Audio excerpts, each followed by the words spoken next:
Morning to all of you. So आइए, ये पहला मेरा लेक्चर है जो कि इस बोर्ड के साथ आप हमें देख पा रहे हो।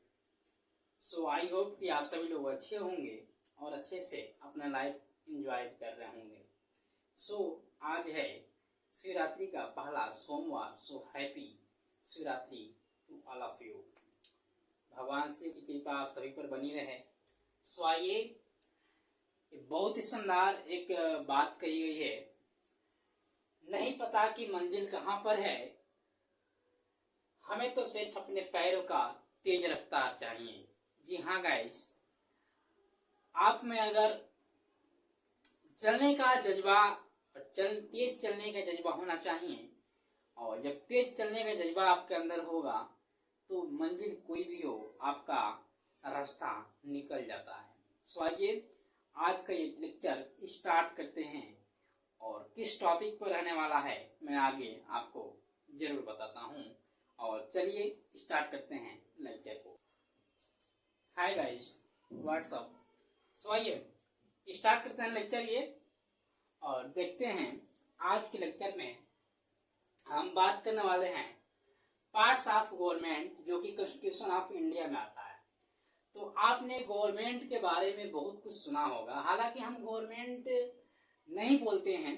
आपके न्यूज़पेपर में, आपके कोई भी न्यूज़पेपर ले लीजिए, या न्यूज़ वाले को अगर बात करें हम, मीडिया वाले को, तो वो भी गवर्नमेंट बोलता है हालांकि, लेकिन हमको गवर्नमेंट नहीं बोलना चाहिए। हमको बोलना चाहिए इसको एडमिनिस्ट्रेटिव। क्या बोलना चाहिए? एडमिनिस्ट्रेटिव।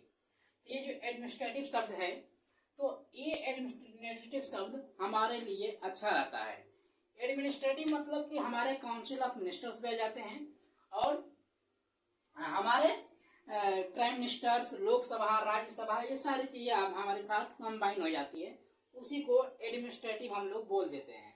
तो इसलिए हम बोल रहे हैं आपको कि गवर्नमेंट का जो शब्द है ये थोड़ा सा मतलब कि गैर कानूनी लगता है, और यूएसए में अगर जाएंगे तो वहां पर भी एडमिनिस्ट्रेटिव शब्द का ही प्रयोग किया जाता है।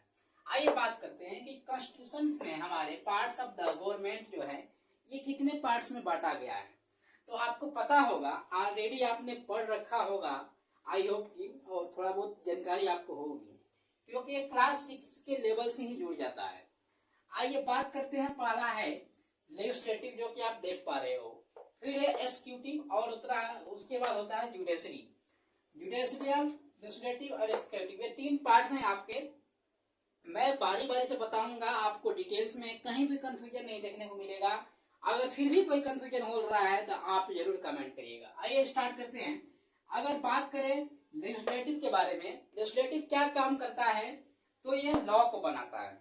आप सभी को पता होगा कि देश को, एक कॉन्स्टिट्यूशन को चलाने के लिए लॉज कितने बड़ी जरूरत की चीजें हो जाती हैं, और किसी भी यार फैमिली को भी चलाने के लिए लॉ की जरूरत होती है, एक रूल्स होता है किसी भी चीज के लिए। इसी तरह से हमारे कॉन्स्टिट्यूशन के लिए, जब हमारा देश आजाद हुआ तो कॉन्स्टिट्यूट किया गया इसको, तो उसके बाद पता चला कि हमको पूरे देश को, इस डाइवर्सिटी, देश वाले जो डाइवर्सिटी है हमारे इस भारत में, इस डाइवर्सिटी को एक तरह से कंबाइन रखने के लिए हमको लॉज बनानी पड़ेगी, और इसीलिए हमारा लेजिस्लेटिव काम करना स्टार्ट कर दिया। तो लेजिस्लेटिव में क्या होती है, हमारे लॉज बनते हैं। लॉज जिसको कि आगे उसको हम बिल के रूप में या एक एक्ट के रूप में पास कर देते हैं।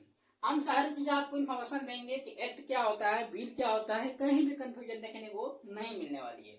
आइए बात करते हैं। तो जो लॉज होता है, लॉज इसको बोलते हैं हालांकि हम लोग पहले, तो उसके बाद अगर लॉज कहाँ बनाने की बात आती है, तो अगर बता दें आपको, तो हाउस ऑफ द रिप्रेजेंटेटिव होते हैं लॉज बनाने के लिए। अब हाउस ऑफ द रिप्रेजेंटेटिव क्या क्या होते हैं, तो आपने 2 शब्द पढ़ा होगा गहराई से, लोकसभा एंड राज्यसभा। आपने 2 शब्दों को सुना होगा कभी ना कभी, लोकसभा एंड राज्यसभा। लोकसभा को लोअर ऑफ द हाउस से बोलते हैं, और राज्यसभा को अपर ऑफ द हाउस से बोलते हैं। तो ये बात आपको ध्यान देनी है। अगर लोअर हाउस आ गया तो कंफ्यूजन नहीं रखना है, वो आपका आपका लोअर हाउस में आपका लोकसभा ही आएगा, और राज्यसभा मतलब कि अपर हाउस आएगा। आपको कंफ्यूजन नहीं रखनी है। अगर बात करते हैं एक लॉज को बनाने की, पहले हम लोग इसको डिस्कस करेंगे, उसके बाद इसको बारी बारी से समझाएंगे, ताकि कंफ्यूजन आपको कहीं भी देखने को नहीं मिलने वाली है। आइए बात करते हैं लेजिस्लेटिव की, ये काम कैसे करता है, लॉज को बनाता कैसे है, आखिर कौन होते हैं जो बनाने वाले लॉज को। आइए बात करते हैं। आपको मैं एक चीज बता दूं, एक्ट होता है, बिल होता है, इसके ऊपर लॉज आता है। ये जो लॉज है, एक्ट है और बिल है, इसमें अंतर क्या क्या होता है। लॉज क्या होगा, नॉर्मली जब डिस्कस किया जाएगा, मैं आपको बताने वाला हूं आगे कि डिस्कस क्या किया जाता है। लॉज क्या होता है, जब ये एक्ट या बिल नहीं बना होता है, यानी कि केवल अभी डिस्कशन चल रहा होता है लोकसभा राज्यसभा में, तब जाकर इसको लॉज बोलते हैं। लेकिन यही लॉ थोड़ी सी आगे बढ़ जाती है, डिस्कशन के आगे बढ़ जाते हैं, यानी कि राज्यसभा से लोकसभा में, लोकसभा से राज्यसभा में जब आ जाती है तो उसको बोलते हैं बिल। यानी कि एक तरह से बिल बन चुका है और इस बिल को केवल आपको इस जो इसका एग्जीक्यूटिव, ये जो काम देख रहे हैं हम, आप एग्जीक्यूटिव जब काम कर देगा इसको हम एक्ट के रूप में देखने लगते हैं। आई होप कि आपको सारी चीजें समझ में आ गई होंगी, ये एक्ट कैसे बनता है। अब यही एक्ट आपका पूरी देश में, हमारे पूरे भारत में या पूरे इंडिया में आप बोल सकते हो, ये लागू हो जाती है, यानी कि आपका एक रूल बन जाता है वो चीजें। अब ये डिस्कस जब होता है, मैंने आपको बताया यहाँ पे डिस्कस होती है बिल, जो लॉज होता है। अब ये लॉ डिस्कस होता है लोअर सभा में, यानी कि लोअर हाउस में। लोअर हाउस में डिस्कस होने के बाद हमारे एमपी एमएलए जो होते हैं वो इस चीज को डिस्कस करते हैं कि यार ये जो बिल आने वाला है या जो लॉज आने वाले हैं, ये हमारे देश के कॉन्स्टिट्यूशन के हिसाब से सही है कि नहीं है, लोगों के लिए बेनिफिशियल रहने वाला है कि नहीं रहने वाला है, ये सारी चीजें होती हैं। उसके बाद राज्यसभा इसको पास करता है, राज्यसभा में डिस्कस होती है फिर से कि इस पे और ज्यादा जांच करने की जरूरत है, ताकि ये गलत बिल तो नहीं है या गलत लॉज तो नहीं है, बिल या लॉज कुछ भी बोल सकते हो आप। बाद में इसको फिर से अगर ये माइंड सेट किया जाता है कि हाँ नहीं, ये जो लॉज है ये हमारे रिप्रेजेंटेटिव बोलते हैं कि ये लॉज क्या है, हमारे लिए सही है, हमारे लोगों के लिए बेनिफिशियल रहेगा, जैसे किसान बिल था। तो ये सारे जो बिल होती हैं, जो सारे जो लॉज होती हैं, पहले बिल होती हैं, ये पहले लॉज ही होती है, तो लॉज को बिल में कन्वर्ट किया जाता है। उसके बाद एग्जीक्यूटिव का काम क्या होता है, एग्जीक्यूटिव वो होता है, इसमें कौन कौन बैठा होता है, प्रेसिडेंट, उसके बाद वाइस प्रेसिडेंट, अगर प्रेसिडेंट नहीं रहता है तो वाइस प्रेसिडेंट इसके जगह पे काम करता है, इसको आगे मैं बताऊंगा आपको डिस्कशन में। उसके बाद कैबिनेट मिनिस्टर्स होते हैं, यानी कैबिनेट होता है एक तरह से। और उसके बाद प्रेसिडेंट का मेन काम है यहाँ पे एग्जीक्यूट करना। लेजिस्लेटिव का काम क्या था यहाँ पे, भूलना नहीं आपको, मेक्स द लॉ, लॉ को बनाना। एग्जीक्यूटिव का काम करना है एग्जीक्यूट करना, एग्जीक्यूट मतलब उसको जांच पड़ताल करनी, उसको समझना यार ये सही है कि नहीं है, आगे जाने वाली चीजें हैं कि नहीं है, हमारे पब्लिक में आने वाली चीजें हैं कि नहीं है। अगर वो लॉज हमारे लिए बेनिफिशियल नहीं रहेगा, अगर by the according to the president, तो उस बिल को, उस लॉज को उन्होंने कैंसिल कर देंगे, वहीं पे वहां सिग्नेचर नहीं करेंगे। लेकिन जब ये प्रेसिडेंट सिग्नेचर कर देंगे उस लॉ पे, तो वो लॉ एक तरह से एक्ट बन जाता है, यानी कि वो बिल क्या बन जाती है, एक्ट बन जाती है। और वही एक्ट हमारे पूरे भारत में वो लागू हो जाती है। जैसे कि किसान बिल को आप देखे होंगे कि किसान बिल को आनंद फानंद में, हालांकि वो बोल सकते हैं, हम लोग ज्यादा डिस्कस नहीं किया गया उस पर लोकसभा एवं राज्यसभा में, जैसा कि मैंने बताया। तो ये प्रेसिडेंट उसको साइन कर दिए थे तो वो एक्ट बन गया था। उसके बाद किसान विरोध करने लगे, उसके बाद उसको फिर से वापस लेना पड़ा, तो सारा चीजें मुद्दा अलग है। लेकिन इतना आपको ध्यान देनी है कि प्रेसिडेंट जब साइन कर देता है तो वो चीज एक्ट बन जाती है। लेकिन प्रेसिडेंट के पास दो कंफ्यूजन देखने को मिलता है।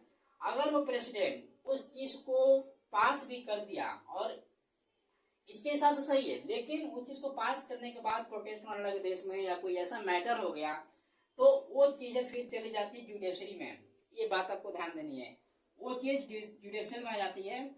और ये भी बात आपको ध्यान देनी है कि सबका अलग अलग पावर है, तीनों का अलग अलग पावर है, ये आपको कंफ्यूजन नहीं रखनी है। अगर एसक्यूटी में चीजें आ गई तो फिर से इधर रिटर्न नहीं होने वाली है, अगर इधर आ गए जुडिशरी में तो फिर से ये बिल या लॉ इधर रिटर्न नहीं होने वाला है। ये आपको बात ध्यान देनी है। जुडिशियल क्या होता है, एक तरह से हमारा एक मेन पावर, यानी कि सबका एक तरह से पावर होता है, इसके पास बहुत ज्यादा पावर होता है। Supreme court and high court इसको बोलते हैं, इसके नीचे आते हैं supreme court and high court. तो पहले ये बिल आपका सुप्रीम कोर्ट में आ जाता है, ठीक है। हाई कोर्ट तो हालांकि नीचे होता है इसके, ठीक है। सुप्रीम कोर्ट में आती है, उसके बाद सुप्रीम कोर्ट के जो जज होते हैं, हमारा जो जुडिशियल जो जज आपका न्याय देते हैं, वो जज इस बिल को देखेंगे। अगर ये बिल पास करने लायक होंगी इनके हिसाब से फिर तो वो पास हो जाएंगी, अगर नहीं होंगी तो ये फिर यहीं पे क्या कर देंगे, कैंसिल कर देंगे। तो आई होप कि, और इसमें फेडरल कोर्ट्स भी आते हैं नीचे, हमारे स्टेट्स लेवल के जो कोर्ट्स होते हैं। अगर कोई मैटर आपका होता है, अगर घर का मैटर्स या कोई ऐसे सोशल मैटर्स होते हैं जो कि हमारे लॉज के हिसाब से नहीं होते हैं, वो आपके कंडीशन के हिसाब से होते हैं, आपके प्रॉब्लम्स होती हैं, तब जाकर वहाँ पे आप पहले कहाँ जाते हो, अपने थाने में जाते हो। उसके बाद यानी कि इसको फेडरल कोर्ट्स बोलते हैं, नीचे जो कोर्ट्स होते हैं स्टेट्स लेवल के, उसके बाद आप कहाँ जाते हो, हाई कोर्ट में जाते हो आप। हालांकि अपने अपने हाई कोर्ट्स होते हैं अपने स्टेट्स के, उसके बाद आप कहाँ जाते हो, अगर हाई कोर्ट से नहीं निपटाएगा तो आप सुप्रीम कोर्ट जाओगे। और एक भी बात है कि अगर आपका जो फंडामेंटल राइट्स है, हालांकि मैंने फंडामेंटल राइट्स पहले बता रखा है आपको, अगर वीडियो नहीं देखे हो आप जाकर देख लो, प्लेलिस्ट में अवेलेबल है। तो फंडामेंटल राइट्स अगर भी आपका हनन होता है तो आप डायरेक्ट सुप्रीम कोर्ट जा सकते हो, इस बात का भी ध्यान देना। सो आई होप कि आप सभी को पता हो गया होगा, ये सारी चीजें जानकारी आपको मिल गई होंगी एक तरह से, अच्छे तरह से, कि हमारे पार्ट्स ऑफ द गवर्नमेंट क्या होते हैं, लॉज कैसे बनते हैं, इंस्टीट्यूट कैसे किया जाता है इसको, और जुडिशरी में कब आता है, और जुडिशरी में आने के बाद सही कंडीशंस क्या क्या होती है। सो आई होप कि आप सभी को ये लेक्चर अच्छा लगा होगा। अच्छा लगा है तो जरूर दोस्तों के साथ शेयर करिए, और भी ऐसे ऐसे लेक्चर्स मैं लेकर आता रहूँगा। सो अपना लाइफ को भी इंजॉय करके चलना है और पढ़ाई के साथ साथ। आई होप कि आप सभी लोग अच्छे होंगे। सो आइए नेक्स्ट लेक्चर में मिलते हैं। जय हिंद।